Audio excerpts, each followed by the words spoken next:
Hello, thank you for choosing to view this video. This is Motor Updates on our video. Today I'll be discussing the pros and cons of the best value for money cars under 10 lakhs. No random order, but I've considered many factors like service cost, after sales, service behavior, engine refinement, and vehicle durability, the build quality, and the safety ratings, and things like that. So, these are some of the cars that I feel are the value for money, and I've excluded the models which have outdated or they have stopped production. And starting with the first car we are going to see is from our own Indian made Tata, which is the Tata Altroz. And the Tata Altroz, uh, the first thing about the pros is that we can see it's the safety, the build quality, and it has got the 5-star rating, and I think so it is the only hatchback with the 5-star rating. And it is very spacious, and the ingress and egress is very easy because of the 90-degree opening door, and the handling of the car is really good. And because of the alpha platform which Tata has developed after acquiring the JLR, and this has made a huge difference in their designs and the marketing values and everything. And the aerodynamics of the car is too good, and it is a bit lower on the ground clearance. So if you're crossing some very big speed breakers or bad patches, you have to be careful. And the car is almost the best car, but it has some cons which we should consider, like the engine refinement. Tata has done its best to refine the engine because it is a diesel engine, which I'm suggesting. So the engine refinement is not that good, but it is good. And the engine becomes vocal at a higher RPM. And some of other cons are like the service. Everyone, there is a myth, and there is a stereotype that Tata service is not good. But in some places, if it is, you have to ask the people who have already purchased Tata. In some places, the service is good, and you can consider buying Tata if they give a good feedback. And some I've heard from my own friends is that there are a little bit minor defects, like manufacturing defects when the cars come out. Like one of my friend had a Tiago, and when he bought it, there was some issues with the vibration and everything. But the service people, they were kind enough to rectify the issue. The only thing is, if the service is good, please go ahead and buy the Tata Altroz. And the next car we'll be seeing is the Honda, which is the Honda Amaze. And the Honda Amaze is amazingly good in safety, the build quality, and you don't need to worry about the after sales because Honda has it all. And the ownership experience would be amazing. Comfort is the main motto of the Honda. So they have not, they never take it down in the comfort or the space they give for the rear seat customers. But the only thing is, the handling of the Honda Amaze is not that good. If you're an enthusiast and you want to have that handling performance and everything, please look away, and Amaze wouldn't be a good fit for you. And the other thing is the suspension. The suspension is not that bad, but it is set for uh, good convenience and comfort. So what happens is, when there is a bad patch of road, the suspension tries its best to nullify all the ambulances on the road. But what happens is it tosses you inside the back seat, and the handling, the steering starts turning on its own, and this would be a smaller issue. But if you're not having that bad patches in your town or in your areas, but you can drive better on city highways, or because if your purpose is only on good roads and city traffic and everything, Honda Amaze would be the best. And the one more cons is the CVT gearbox. The CVT gearbox is not that fluent. Sometimes it has a bottleneck when it turns, and because it revs at high speed to go the rubber band effect, the normal CVT issues. In Honda Amaze, because the engine is not meant for performance, it is just for comfort, and it has a lesser bhp and newton meter of torque, so it has an issue. So the next car we would be seeing is the Maruti's Brezza. Brezza is an all-rounder. It has a global NCAP of 4 stars, so the build quality is amazing. The safety is amazing.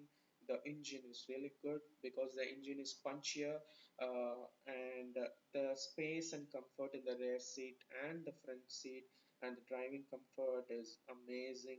And I asked some of the mechanic whom I would go. They are not service people, but still they are after the service, or if you suddenly broke down in the middle of a town or in the middle of a road or somewhere, you can go to any mechanic and they would be able to work on your Brezza because it is a Maruti. And this is what the mechanic told me. He told me that I have a different car. When I told him so and so, he told, sorry, if it is only a Maruti, out of showroom people, out of service center people will be able to work it out. If it is not, then we'll not be able to work it out. So that I faced because I don't own a Maruti, and the ease of repair would be better, and the spares availability is amazing because the cost is less and the production is in India, so you'll be able to make it available easily. And the issue is there is no diesel powertrain because the diesel powertrain used to be with higher torque, and it had a better push for the engine, or like a punchier engine, because of the dynamics of the car. But now, as only the petrol variant is available, we have that issue. And in the place where I come from, the after sales of Maruti is not that good because we faced issues with Maruti, with my relatives and my cousins, and also Maruti doesn't come that cheap. It is that the hidden accessories cost is there trickier point, because if you're buying a car, they would just give you a car without any accessories, and you have to pay for the accessories. So the next car is also a Maruti, but it is a Maruti Desire. So a Maruti Desire is all a better package than a Brezza, I would say, because of the space, the fuel efficiency, the handling, and the AMT has improved a lot because I've driven the Celerio AMT, the model which came in the beginning. It would give that jerk before it shifts to the another gear, and sometimes if you want to slow down, it would completely go to a standstill position, and it would because when you're in a traffic and you're moving with a slow traffic and you push the brakes and your uh, engine goes to a standstill, that would be an issue because and then when you give the gear, and then what it would do, it go to the first gear and then rev it from the bottom, so that will cause an issue on the road, and it would we have to take it considerably, but the EMT in this Desire is so smooth that you wouldn't notice the shifts, and it is budget friendly because under the ex-showroom price of 9 lakhs, you can get really good features compared to its uh, competitors. The issues and the cons with Desire is the safety, because everyone would say that, right? Like Maruti, the safety is not that good and everything, and the global NCAP is just 2 stars. So if you're considering only the features, the fuel efficiency, and you're not gonna go that fast, or it is for old people or something, then you can consider this car. And also the quality of the spares, the cabin quality feels a little bit low with a lot of hard plastics, and the quality of the plastic is also not that good because they have done some cost cutting there, and engine is good but not as good as the diesel engine. So even here we miss the diesel engine. We have to rev it up a little bit to drive the petrol car. So that is the thing. So the next car we are going to see is from Hyundai. Hyundai i20. The i20, this specific model is the Asta. It is a top model and it is a manual variant, because if you go for the DCT variant, it would go about 10 lakhs. So that's why I put the manual variant. And the engine refinement is almost good. Not as much as Honda, but better than Maruti. And the gearbox is really good, because every other companies like Mahindra, the Tatas, they source it from Hyundai. Even the XUV 700 gearbox is from Hyundai. So the gearbox is awesome, and the space is really good. The back seat space, the rear space is really good, and the people who are driving with the co-passenger is also, the seat is really comfortable, and the ownership of Hyundai is really premium, and the people at the showroom will treat you well, and the road appeal of the i20, it's a head turner for sure, because of the new design and the tailgates and everything. It's really good, and if you're really looking for a car for that looks and performance and everything, the i20 Asta model will be really good. But there are some cons. The thing is, the steering of Hyundai is always told that it is not that good, but they've tried their best in i20, and it is, but it could be better. It is not that level of Polo or something like that, because they are positioning it with Polo and comparing it with Polo, and the steering could be better. The service cost is not, uh, because it is a premium ownership, and you the service cost you have to pay is a little bit better, little bit higher on side, and budget is also higher on side. So I mentioned Polo here, but I've not added it here, because the Polo hasn't changed in years, and but if you see the European version of a Polo, you would feel jealous, because the interiors, the build quality, and the designs are really awesome. But we have not got it yet. So when it comes, I'll add it to the list. So the next car is a Tata. It is a Tata Nexon. And Nexon is the highest selling SUV for the last month, according to the records, and it's been the highest seller on the records, and it is on the top of the table, and it is really good in safety. You should have heard it, right? The it is a five-star rated car, and it is good in safety. The handling is also awesome, and the interiors are really good, and the co-passenger comfort is really good, and the engine is very punchy. Like if you're on a road, if you're on for a sudden overtake, it would give you that thrust you need, and even more than that, and you wouldn't feel that uh, laid off, or you're not that dragging inside because of the inertia. You wouldn't feel that inside the cabin. The cabin would be so comfortable, and the cabin would be so silent. There are some issues with the Nexon, not like with the Nexon, but with Tata, the same as I mentioned before. The service cost is the service issues that the customers are facing with the service people in the showrooms. And one more thing I felt with the Nexon is Nexon has not changed much in years from the beginning. Just they are giving the facelift, but there is no major changes in the Nexon yet. So if it is a little bit more sharper, because you can see the Innova. With the Innova, you've seen it before. It used to be so fluidic in design, and little by little they've understood the customers, and now it has become so sharp. If you've seen the Krista. So that is what we are expecting in a Tata Nexon. That could also contribute in the dynamics of the car. I don't know why Tata has not thought about it.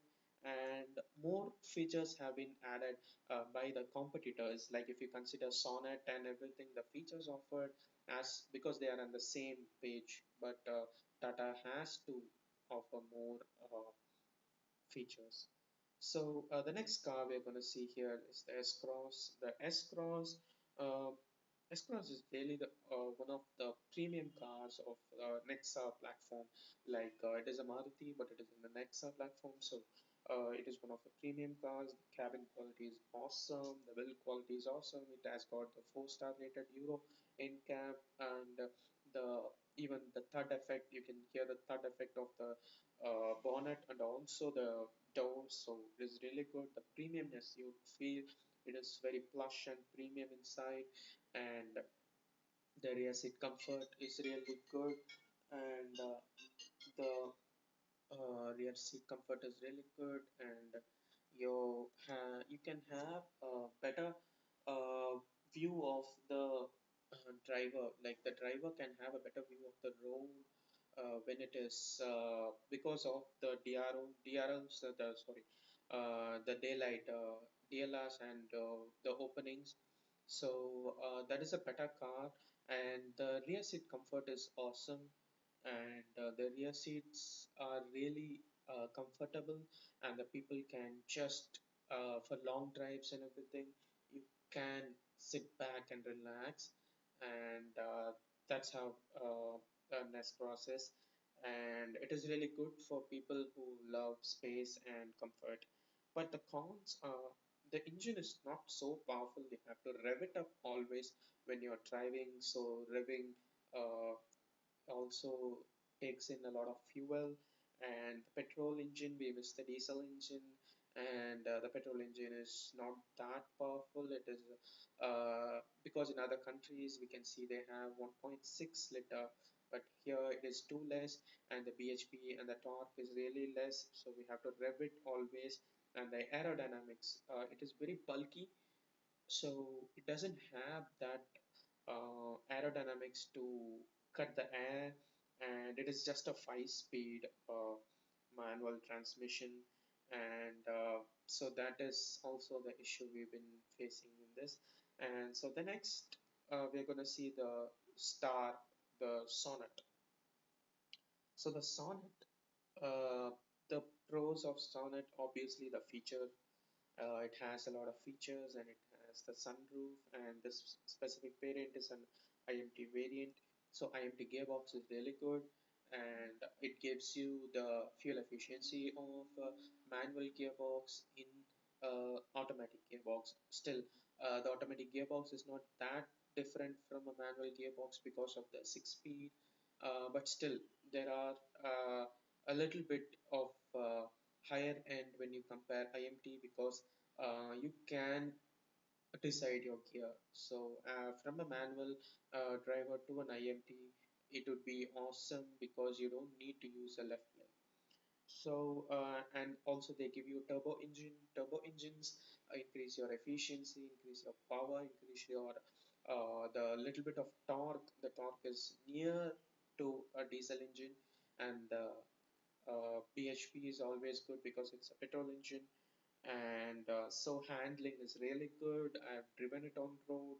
The corners it cut with an ease. You don't need to step down from your accelerator. You can cut it as easily as possible. The cons are the build quality.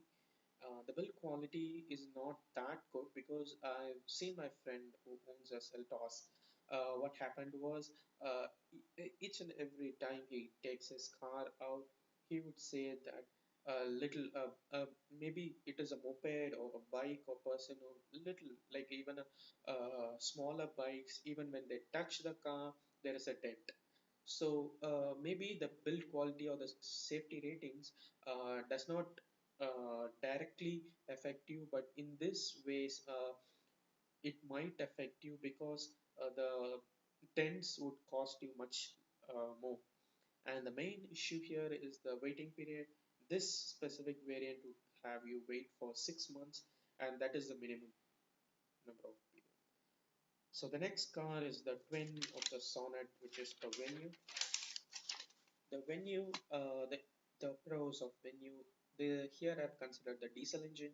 So I've not considered the diesel engine of the Sonnet because the Venue's diesel engine is a Hyundai engine, and they've obviously worked on it more, but still they are a twin. But still I've considered Venue, and the Venue.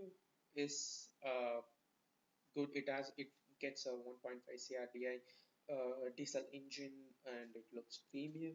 The features, because they have added a lot of features in this variant because it is an SX variant, and this is really good in mileage because the venue is not that big and the engine does not need to pull so much of weight. So this gives good mileage. And the issues we felt with venue is the clutch becomes hard after a year. Obviously, it is a diesel engine, and if you're having a lot of city use, uh, don't consider this because uh, the main issue in the city or in the traffic is the clutch. So if you are using the clutch and if you are using the clutch more frequently, you should avoid this car. And the service cost, as I've said before, it is a premium ownership, so you have to pay the price for the premium. And the aerodynamics of the car is a bit boxy. So what happens is the aerodynamics of the car is not that good, and if you're going on a highway, obviously there will be a body roll, and the body roll is not contained properly in this car. And obviously the same as I said for Nexon, it could be much a bit sharper. If it is a sharper cuts and everything else, it would look better because it looks aged and it has not changed much. But we have talks about the facelift of the venue. Let's see if that venue looks better and if it rides better because of the different aerodynamics. The next car we're going to see is out of this whatever we've seen right now. It is an XL6. I needed to cover all the segments. So I've taken XL6. It is a six-seater, and the pros are that it has a good captain seats, the good build quality, and same as S-Cross, it has good cabin quality. It is very silent on highways, and the cons are as same as S-Cross. Like the powertrains could be better, and the service cost is higher because it is an Nexa and it is short geared, like it is just 5 gears, and we have to rev it up because what happens with the six gear is six gear cars is if you have more number of gears you don't need to rev much because the uh, with a lesser rev itself it would go in a good speed of 180 to 100. So this would increase your efficiency, and uh, this is the issue we are facing with a short geared cars. So thank you so much for watching this video. And I've not considered many other cars with obvious reasons, and so I've not considered Rapid because Rapid has stopped, and I went to a showroom and I asked for a Rapid. They said they have only the Mac version, and the service manager himself told that you will not be able to maintain a matte version because it is not a paint, it is a sticker. You cannot have a hard surfaced wiper on that and stuff like that. And he was not in a mood to give me the Skoda Rapid, so he suggested me to go for a Koshak, which was out of the budget, and many other cars I've tried, and the Hyundai Aura is a three-cylinder. It becomes vocal at times, and the engine is not that good. So thank you so much, and please subscribe and follow and like the video. Bye bye.